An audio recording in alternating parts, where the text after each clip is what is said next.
G'day, have I got a story for you? Check the disclaimer. Season 2, Episode 17, Stuck Between Species. Little Sweetheart speaking. All plans coming along well. Everyone knows their parts and are ready. I'm amazed how Elvar has organised everything perfectly, and the gathering of bodyguard initiates will now be on the same day as all the other rescues. It's surprising what Elvar has accomplished in such little time. It does help that no one expects a bodyguard like him to be able to even think about anything, except the few rotating thoughts that he was programmed to think. All those people at the snake gathering, any who want to be rescued, will be. It was to be their biggest intake of bodyguard candidates. They will all be shown the deception, and Elvar is sure that no one will want to go through with it once they realise that they can be rescued. Most of the bodyguards will be taken directly to the old storage cavern that no one is supposed to know about, except the Mangler, and frankly, he hasn't thought of it in years. According to the way his memories seem to be stored in his mind, I doubt that he will ever think of it again. Some of the MMs have already been reconfigured for the bodyguards. It will be a fairly long session in those MMs, however, not as long as I originally expected it would be. The more recent the bodyguard's enhancements, the quicker the MM will be. Other older bodyguards have been contacted and given the choice, and will be living their lives on the surface before any of their clients even realise they're gone. Elvar is still undecided as to whether he will undergo the full repair as the others will, or remain as he is, with his altered face, feet and hands. He has become accustomed to rescuing people, and enjoys making rescue plans right under his superiors' noses. He is thinking that, like me, maybe he could help more people if he stayed. The contracts he signed could easily be destroyed simply by placing them in the furnace. Going up in flames would render them null and void. Unlike mine. Elvar has just begun thinking about rescuing his friend, Fionnuala, the Lala's copy source. I'm not sure this can be accomplished, but he's sure it can, and continuously has it on his mind. I will introduce Elvar to those who have come together to plan the rescue. So many of them, all on the same day. However, we have all spoken at length regarding Fionnuala, but can do nothing without her cooperation. She insists that no one should be blamed if she was to disappear, and that none of her copies would take her place, even though some have offered. I must admit, I have exhausted all avenues I could think of, and I don't have high hopes. Most sources are continuously watched every second. Monitors, viewing panes, cameras, internal tracking devices, many different sorts of surveillance by many different groups, as the copies are distributed to so many. If we could not mind talk with her, we would be unable to have any form of communication at all. The sources are now never left unattended, since they realise that many have disappeared from their cages right under their noses. Refer to Season 1, Episode 35, Fortune Thrice. Some scientists have put one of the source's copies in the source's places, hoping that they wouldn't be discovered by their superiors, or at least delayed discovering long enough for them to remove themselves from that situation. They were, of course, eventually discovered. All of them. And many demotions took place because of it. I'm sure you know what the Mangler means by demotions. What the Mangler didn't know was that many of the demoted scientists and other staff were diverted to Delilah's MM and Cassandra's hospital before they got to the furnaces. Yes, we rescued them. Every life is precious, Every life is worth the effort. Every person deserves the chance to make better choices and to live better lives.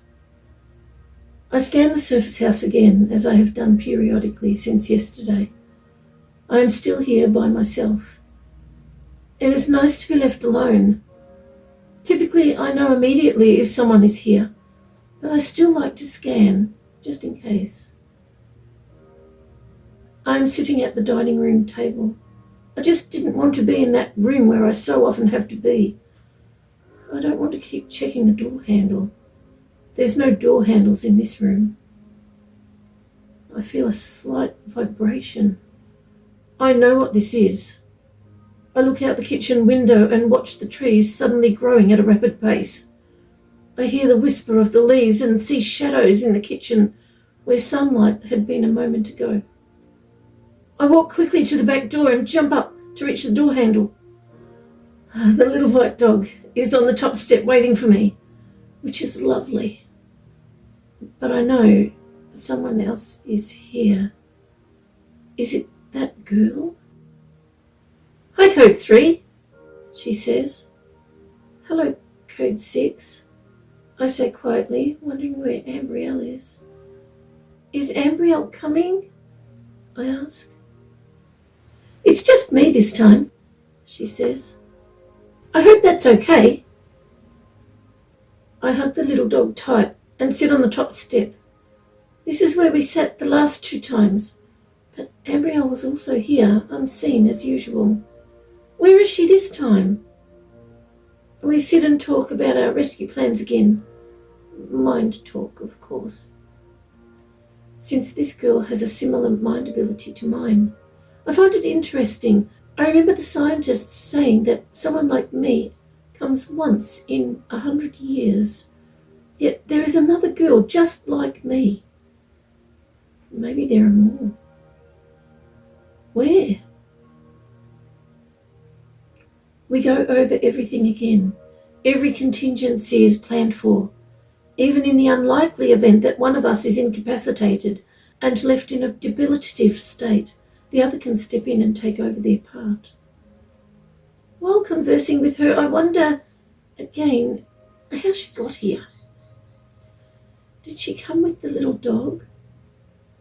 Is the little dog hers? I remember the time I squeezed into the kennel and ended up walking into the lounge room, but there was a piano and a dog basket. A girl who looked like her quickly shooed me out and back to the kennel. What happened after that? I obviously ended up back here, or was I here all along? What happened to the piano and basket? Do they appear and disappear like the trees? Actually, the trees just rapidly grow bigger and shrink back. But the dog kennel appears and disappears. The little dog, too. Code 6 is patting her and smiling at me. It's odd to be smiled at like that. A friendly smile. No malicious intent do I see, so unusual. Code 6, I say out loud. Who are you? What's your name? Ambrielle calls me Bright Eyes, she says. I like nicknames. Me too. Well, we sit silently. I have many questions, and she probably does too. I refrain from checking her mind. I'm not sure why, but I just feel like I shouldn't check her memories, and I can see that she thinks the same. We both simultaneously remember someone reminding us that it is polite to ask before looking at someone's memories. We both look at each other inwardly. Physically, we are both looking at the little dog, both patting her, but inwardly, we are standing looking at each other, both with lots of questions, but both knowing we shouldn't ask each other. We shouldn't even try to find out anything more until we've dealt with all the rescues on rescue day. Suddenly, we both connect with, Is that Ambrielle? It must be. But You need to leave now, she says to Code 6, then smiles at me. Goodbye, little sweetheart. I look over at the trees as they shrink back to seedlings and see Code 6 and the little dog gradually fade away. Ambrielle has gone too, but the connection didn't suddenly disconnect like it usually does. It just sort of faded away too. Well, I want to be here when that happens again one day. It was so unusual. I suspect that Code 6 knows what happens. It's okay. I don't mind waiting to find out after rescue day. The back door is suddenly flung open and I am dragged by the arm to the room where I so often have to be. The smacking frenzy begins. This woman screams as loud as Nuala, but she isn't as strong. Who is she? She's not Fiola. Suddenly, I know. I don't know how I know, I just do. This woman was specifically programmed for smacking frenzies and other awful things. I'm supposed to think that Fiola is this woman, who also thinks that her name is Fiola. Are they the same person? That's ridiculous. My arm, I have felt it being pulled out of its socket before. I wait, being pulled around, hit, punched, kicked. I just wait it out.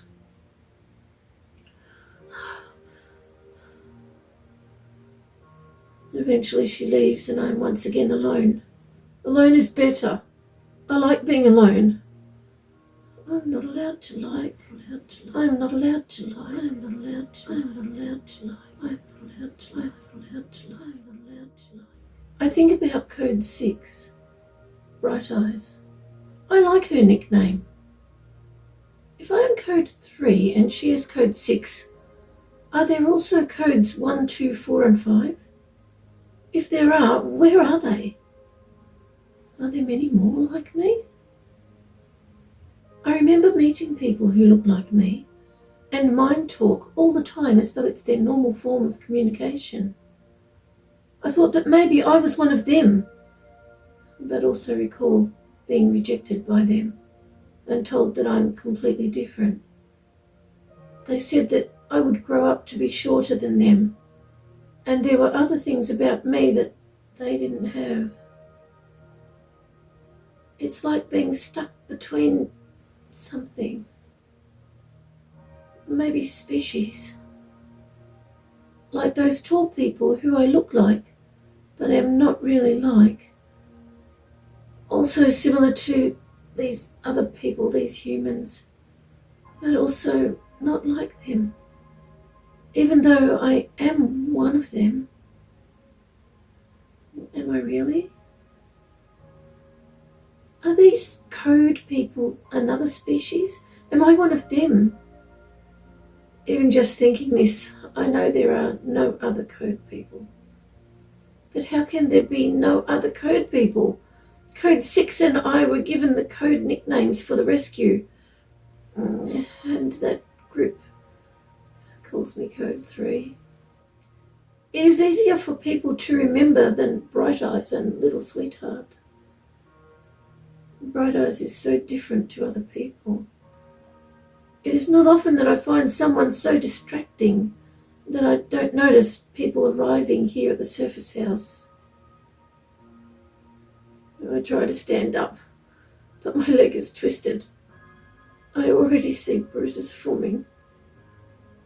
I take notice. The viewing panes are mostly empty. People pretend in front of others that they like watching people being hurt, as though it gives them some sort of pleasure. But truth be known, they actually hate it. It hurts them on the inside almost as much as the one doing it. They tell themselves that they like it. Some of them even believe their own lies. Each time they watch, it chips away at their... What is that? Maybe their peace? They are left agitated, feeling empty and void, like they have a gaping hole of despair that can never be alleviated. I scan with my mind again, as I often do while waiting for my strength to return. No one is here. The woman is gone, dropped off to hurt me and picked up when the job is done. I barely noticed her leave. I find myself either taking notice of everything or ignoring everything. Sometimes ignoring is better. Not knowing what awful thing will come next is sometimes all I have to hold on to. Just to be free for a moment. No all or nothing. Today was nothing. I was unaware of her arrival, barely aware of her departure. No one else has come. I suppose they have all ascertained that I will live, so will leave me like this as long as possible, till someone wants me pristine again. I scan with my mind again. Still not many people watching me at the viewing panes. Mostly those whose job it is to watch and report. Not much to report, with only me here laying on the mat next to the bed where I so often have to sleep. I can't even see the door handle laying this way. I think of my baby, about rescuing him many times, feeding him his bottles, wrapping him in warm blankets, sleeping next to him in his cot to keep him warm, knowing if I was found there, a smacking frenzy would ensue. The way he looked up at me as though I was his... what would I call that? Maybe his safe person. I remember counting the days when we were left here for a long time, 17 days. Lola told me that it was only a few days when she returned. I could see that she believed that. That's when the extra feeding started, to make sure he would be too heavy for me to lift. It was so ridiculous. Why didn't they just tell me that I was not allowed to pick him up anymore? I recall rolling him onto a blanket and pulling him down the hall to the end room that way, but I could not get him into his cot. I put 3 blankets on the mat next to his cot and rolled him onto them. They were nice and soft, and he liked being rolled over. It's odd what I remember laying here on the mat next to the bed where I so often have to sleep. I remember getting the baby blankets into the washing machine with the powdery soap. When it finished, I pulled them out one by one because they were heavier wet. I draped them over the dining room chairs to dry because I could not reach the washing line outside. I don't recall ever taking them back off or folding them or putting them away. I begin to move so I can see the door and the handle. No one else is here, but it seems, I was going to say safer, but safe doesn't really exist for me. So maybe better would be more appropriate. It just seems better to be able to see the door handle. I scan, searching for my baby, but also taking notice, looking for any thoughts directed at me. My baby is not in the usual places. Have they taken him to another country again? My scan increases exponentially. Where is he? There are smatterings of his memories. Somewhere. In a few places. But he is not there. How is that possible? This is hard. Too hard. This is what happens when... No, I'm not thinking about that. Instead, I watch as the boys who still live with Dr. Ivan and Lynn make plans regarding our rescue day. Those of us who are coming together for this rescue refer to them as the bunker boys. Simultaneously, I also watch many others, the boy in the cage who has finally chosen his name, Jeremy, Lucas and Lance, who will be so helpful on the day, and will have a new mum and be reunited with their biological dad. Alberto and Charmaine, or maybe I should start thinking of them as Bert and Char. Delish will be a new mum to 4 girls, although they will call her Grandma because of her age. I'm so glad that Stephanie has all the paperwork organised. There's Stephanie and Harriet, Eric and Audrey, the Bunny Girls, Hieldo, Mason, Anna May, Alyssa, Drake, Candy Children, Delilah, many Aleph and Dallas, and other copies along with the children who were assigned to them. Heather, Haley, many babies, Felicity and Abigail. The list goes on, and that's just my little corner of the rescues. Code 6 has as many as I do that she is involved with, maybe even more. Zach, too. Alastair also has plans for the same day, since so many facilities will be distracted. Our main distraction will be an 8-year-old boy. He's part of the rescue plans. His ideas, they're just so clever. We estimate that 2 facilities staff will be totally distracted in watching him, and a few other facilities will also be monitoring what's happening. Yes, they all spy on each other, which will be very helpful on our rescue day. When their interior cameras suddenly don't work, they likely won't care, being fully distracted by one child. They will have no idea of the magnitude of these hundreds of rescues until it is too late. The cooperation of so many people, it's amazing. Oh, I move my legs just a little bit, then my arms. If I stay still too long, sometimes it seems to make it worse when I have to move. I assess how damaged I am from the smacking frenzy this time. Could I pull myself up onto the bed? I don't think so, not yet. I'm so cold. But that is not unusual. Sometimes I wonder if cold is better. I feel less pain when I am very cold, I think. Do I really? I watch the sunlight gradually disappear, and the room is left in darkness. It will be many hours before it is light again. I lay listening to the thoughts of those involved in the rescues, talking to some in their thoughts and helping others with whatever they need. I can have many thought conversations, find out information to help people, and answer many questions at the same time. It's like different parts of me, or maybe my mind, work independently, but also together. It's not easy to explain.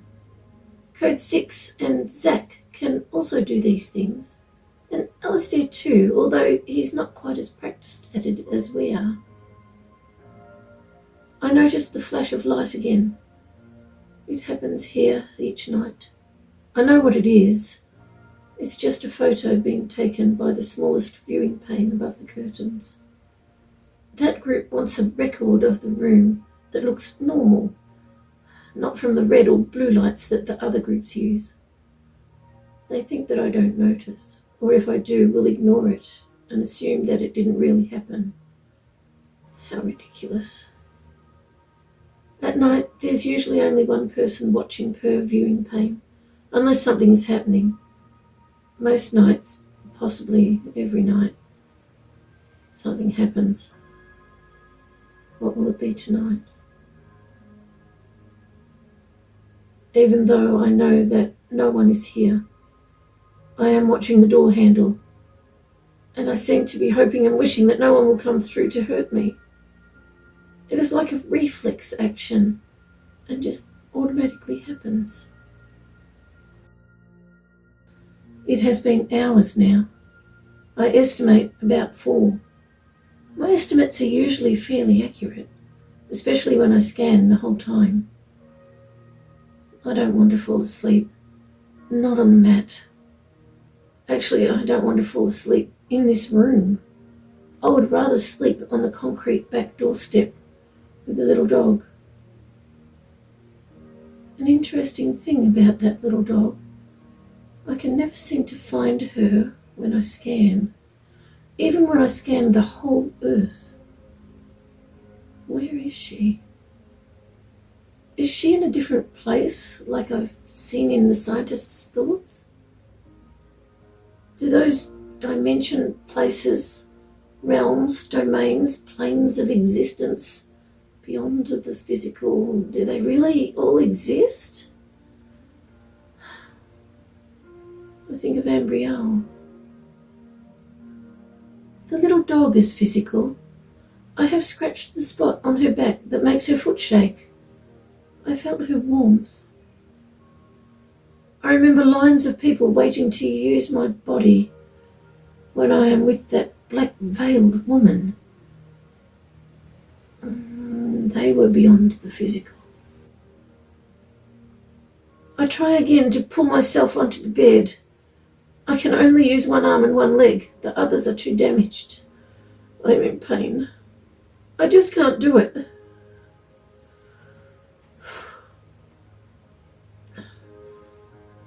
Squirt is physical, although I don't remember actually touching her. Why am I unable to find her? The 8-year-old boy, the distraction, where is he? When I scan, it's like they both don't exist now. But I know they do. What about Code 6? Where is she? Does she have the ability to hide as though she doesn't exist? That would be a good ability to have. It would be so easy to decide that they are all figments of my imagination or that I dreamed all this. So easy. Yet not the truth. I refuse to believe those things that are not true. I know they are true. I know they exist. I see other people push aside things they know are true and think about other things instead. Things that are more comfortable. The most comfortable explanations are not always the truth.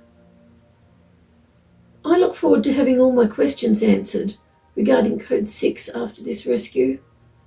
Maybe those answers will explain about the little dog and the other people. I also have questions regarding Zach. I know he is here. I find him every time I scan. He is usually in the abandoned facility that we call the bunker. Zach is making sure that everything is ready in time for the rescue.